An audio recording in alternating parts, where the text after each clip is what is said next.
Elliot Colburn, please. Thank you, Ms McVeigh, and it's a pleasure to serve under your chairmanship. And can I add to the tribute to my honourable friend, the member for North Warwickshire, for calling this incredibly important debate and speaking so powerfully at the outset about the issue we're talking about this afternoon. Especially pertinent, I think, because cancer is, sadly, something that will touch each of our lives in some way, shape or form. If we ourselves are not diagnosed with cancer in our lifetime, we will know somebody close to us who is. And it's one of the biggest long-term health challenges that we as a country face, notwithstanding the pandemic that we are currently going through. And coronavirus has impacted on breast cancer services just as it is impacted on every single part of our lives. And indeed, breast cancer now has described coronavirus as the biggest crisis that breast cancer has faced in decades. As the Honourable Member for Barnsley East outlined, the earlier breast cancer is diagnosed, the more likely it is that treatment will be successful. Earlier this year, the screening programme was officially paused in Scotland, Wales and Northern Ireland, and effectively paused in England as well from March. Screening has now restarted, but it really is patchy across the country, with some having access more quickly than others. And with every month that passes, more and more women who have breast cancer could be missing the possible chance of an early diagnosis, which is key to preventing deaths from this disease.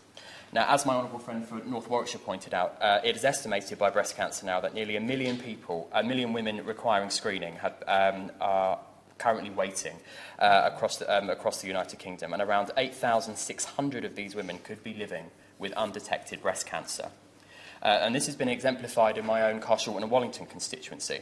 As part of the London Borough of Sutton, we are very, very lucky to be the home of the world-leading Royal Marsden Hospital. And I want to put on record my thanks to Dame Callie Palmer and the amazing staff at the Royal Marsden, who I've had the pleasure of visiting recently. Sutton is also home to the Institute for Cancer Research, which is expanding in conjunction with the Royal Marsden to become London's, and indeed the UK's, first cancer hub, right on our doorsteps. And this is not only going to provide thousands of highly skilled jobs for the area, but it's also massively exciting for the future of cancer research. Sutton could well very be the site that we make a major breakthrough in cancer research. Both the ICR and the Marsden do a fantastic job, and the Marsden indeed stepped up and played its role in tackling the pandemic, adapting to be able to deal with coronavirus patients. But that did mean, like so many others, that cancer patients sadly had their diagnosis delayed.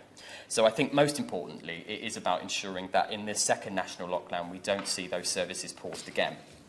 I am pleased that this hasn't happened in my part of London, but we must also have a plan to deal with that backlog as soon as possible.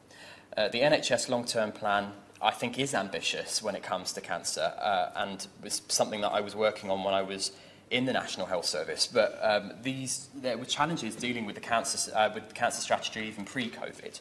We've heard already about the existing problems in the workforce, and we do also need a plan for the implementation of Professor Sir Mike Richards' review of the adult screening programme, which I can see the Minister nodding, so I'm hoping she can have a few words at the end about that. So I hope that we can hear from the Minister how we intend to deal with this backlog and ensure that we can return to the implementation of the ambitions in the long-term plan.